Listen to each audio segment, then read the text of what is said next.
Welcome to temple views.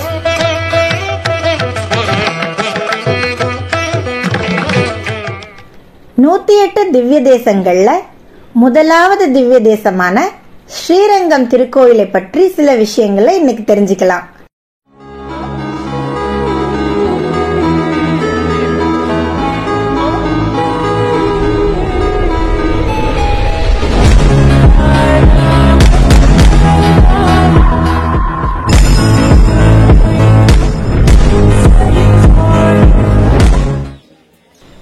எத்தனை முறை போனாலும் அற்புதமான ஆன்மீக உணர்வை கொடுக்கக்கூடிய அருமையான திருக்கோயில் இது.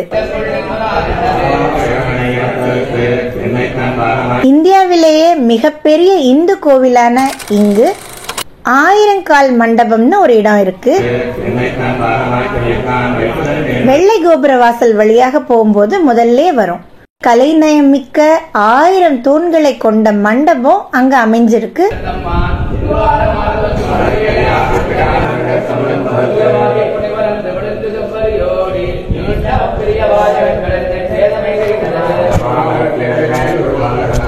வேலைப்பாடுகள் பார்க்க அவ்வளவு அழகா இருக்கும். கம்பர் அவர் எழுதிய ராமாயணத்தை முதல் முறையா இங்கிருக்கிற மண்டபத்துல தான் வெளியிட்டதா சொல்லப்படுது. இந்த திருக்கோயிலின் மூலவர் பள்ளிக்கொண்ட ரங்கநாதர், உற்சவர் நம்பெருமாள், தாயார் ஸ்ரீ ரங்கநாயகி தாயார். ஸ்ரீமத் ராமானுஜர் அவர்கள் இறந்த பிறகு அவரது பூத உடல் இந்த திருக்கோயில்ல உள்ள திருச்சுற்று பிரகாரத்துல உடையவர் சன்னதியில வைக்கப்பட்டுள்ளது.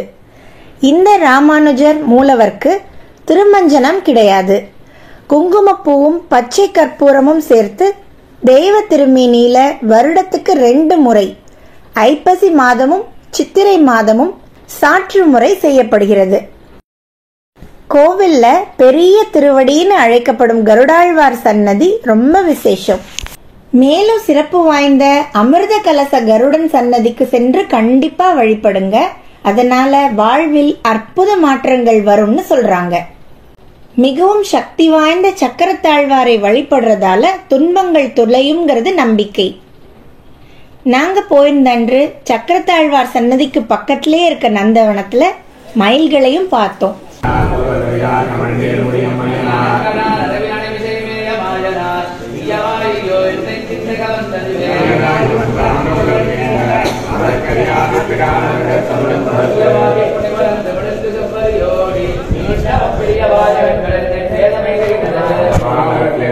அதிகாலையில முதல் தரிசனமா கோயிலுக்கு சென்று வழிபடுறவங்களுக்கு ரொம்ப விசேஷமான விஸ்வரூப தரிசனம் பார்க்கிற பாக்கியம் கிடைக்கும்.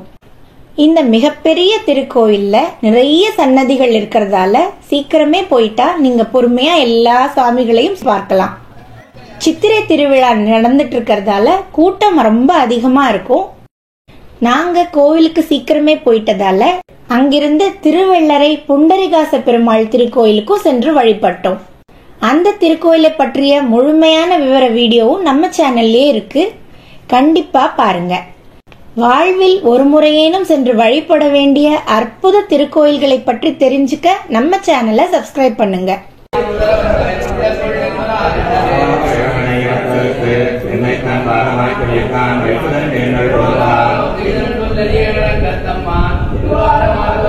மீண்டும் மற்றொரு திருக்கோயிலில் சந்திப்போம். இறையருளால் அனைவரும் இன்புற்று வாழ்க வளர்க.